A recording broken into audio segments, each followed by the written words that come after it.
Hello everyone. In this video we are going to combine the head to the body.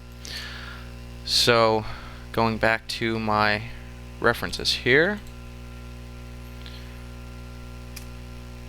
what I'm going to do is just double check, see where we're at with this, and I'm going to turn on symmetry.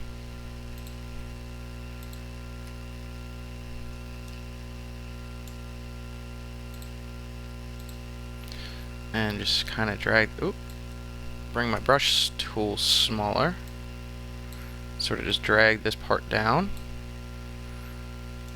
And then here, in the vertices,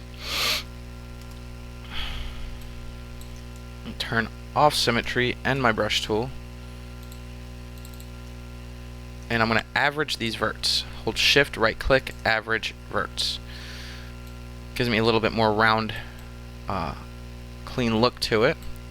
And I'll scale this out just a little bit, and maybe even rotate it downwards somewhat. And now it doesn't look like I'm going to need this set of faces, so I'm just going to go ahead and delete those. I'll keep them there for now. If anything, I'll actually drag them up, scale in, something like that. Alright, so from here I'm going to grab my edge and I'm going to just extrude this down. This will be the little collar that we have here, and then I'm going to extrude again and just scale inward. And from this point I'm going to activate my, and actually before I go about doing that, I'm going to bring this in a little bit here. Alright. Now I'm going to extrude, scaling inward, and then once down, just a little bit. Ooh.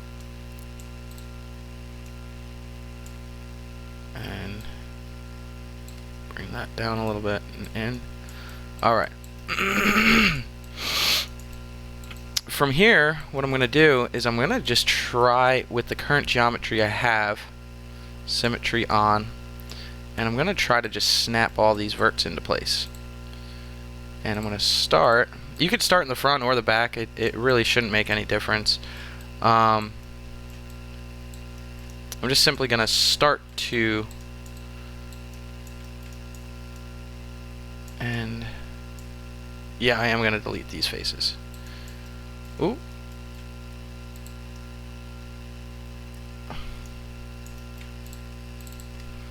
Alright. And I'm going to start to snap these vertices into place. I don't know if I have more geometry or less geometry on each one. It's kind of close, but we'll find out right now. I'm going to start by working on the inside here. And I'm going to take this one, drag it down a little bit, and now from here I'm going to just start to snap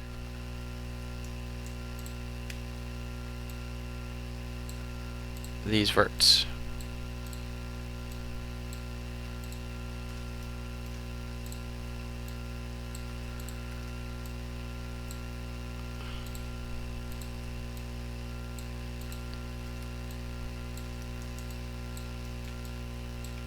And there might be some vertices or some edges that I may or may not be able to get rid of. This one is not one of them,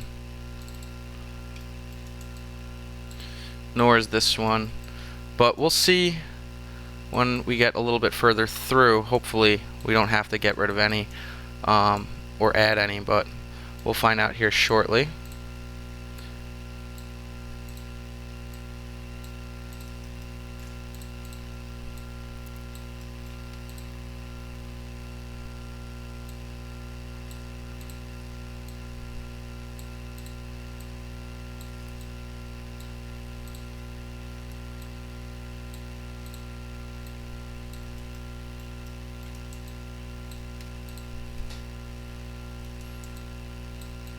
And now as I approach the front,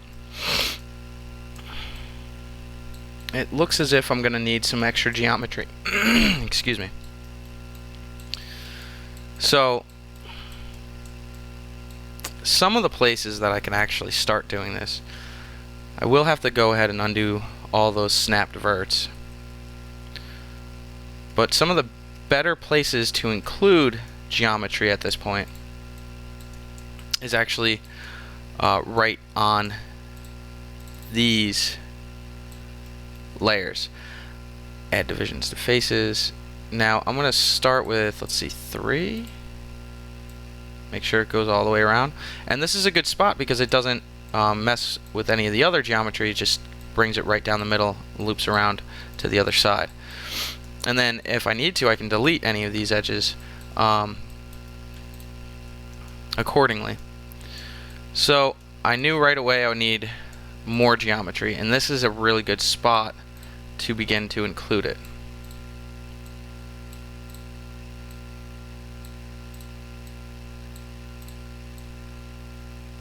Alright. Already it's looking a little bit cleaner, as I don't have to jump around too much.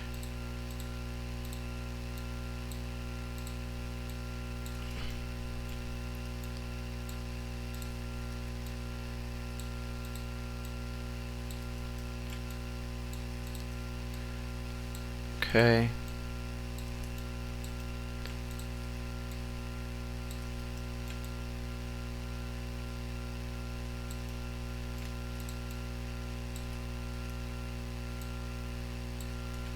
Alright, so it looks like also, I'll get to it here in a second. Alright, so it looks like I have 2 extra edge loops that I don't necessarily need. One of the first things I'm going to do is I'm going to select this one and this one and drag that forward and even scale it out a little bit. Alright, and that's going to create that.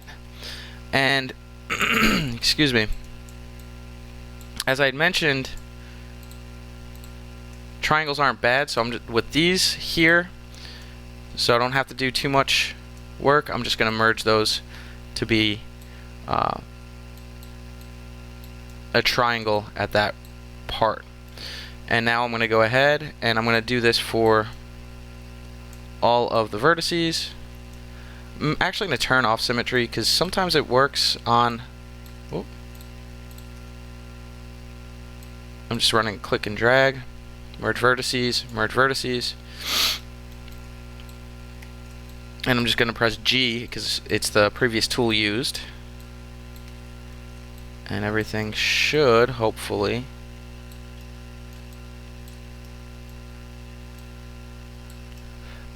turn out okay.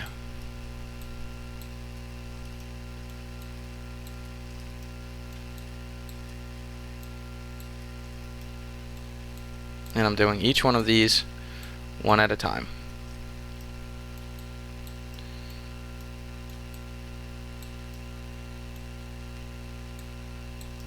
Okay, here, here.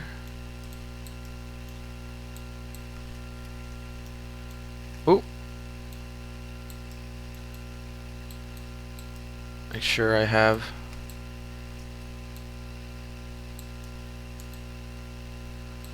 the correct vertices grabbed.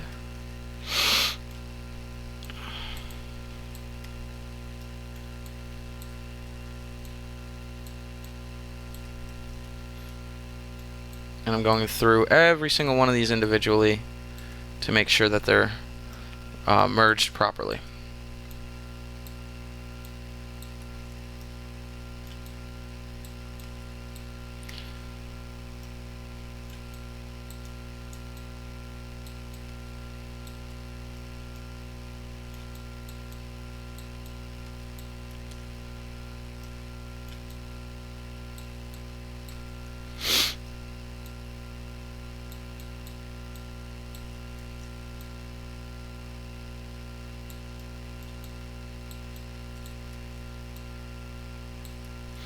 As you can see, I'm looking down the arm,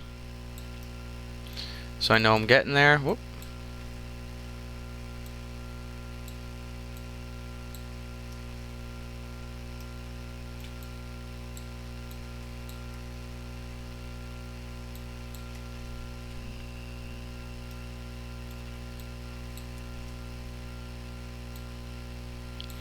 And I believe that's it. So I'm going to press 3 on my keyboard and see if I have all of these merged properly. And it probably might be easier if I go over here. And another thing I can do, I'll enter one mode, around the neck.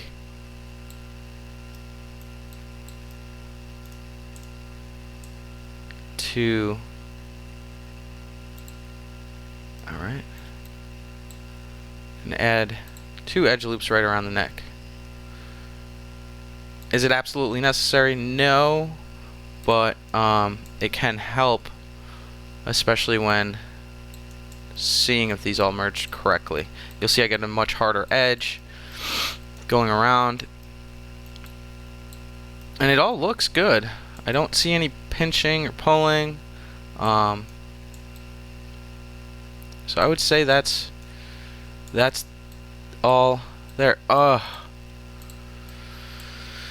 This might happen to you where you didn't combine your objects. I thought there was something going on there. Let me see if I can do this easily.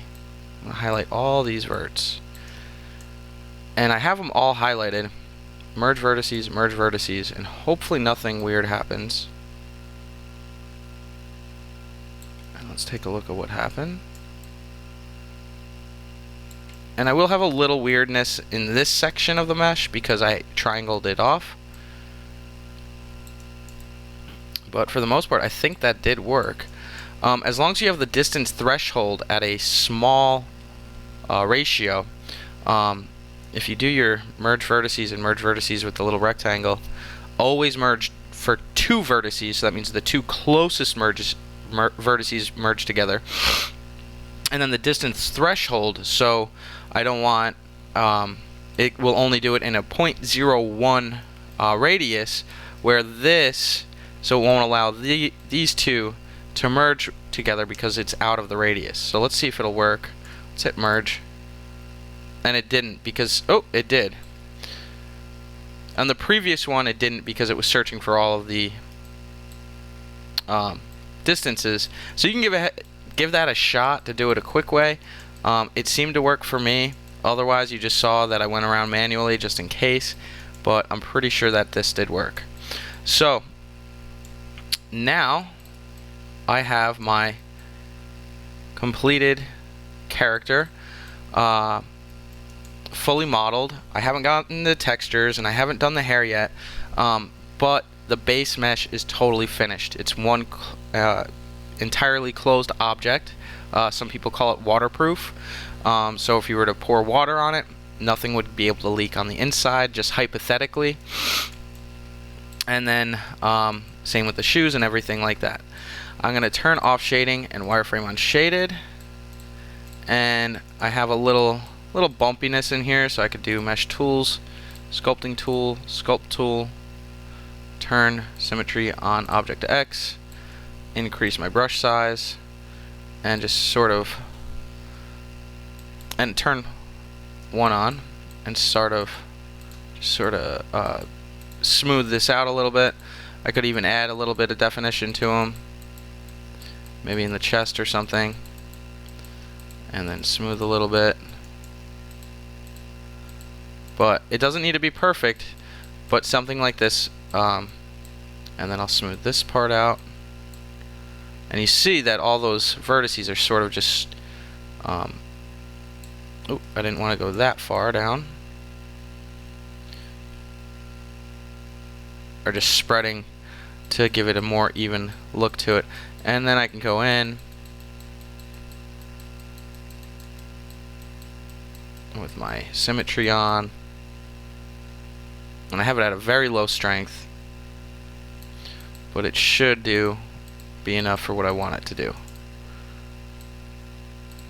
Alright. I'd say that's pretty good so far.